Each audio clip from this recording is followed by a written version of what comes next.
Làm gì đây? Đã ôm được eo của Hector rồi.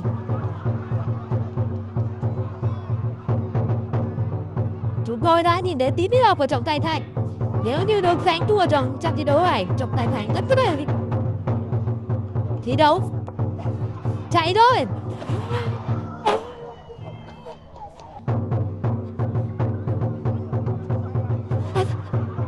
Và ngắm được chân thôi. Gấp thế này làm gì đây? Đánh rất khỏe. Chiến thuật này đã ra đầu chạm bóng bàn thật to đi ạ. Vâng, Hữu Khánh đang cho thấy mình phải là trụ cột của gia đình, chứ không phải cửa dưới lắm. Làm thương của gia đình gặp quá thương của làng vật.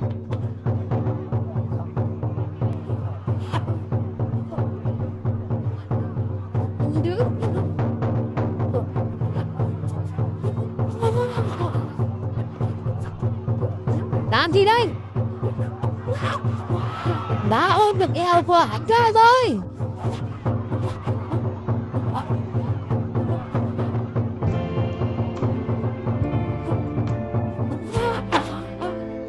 Vâng.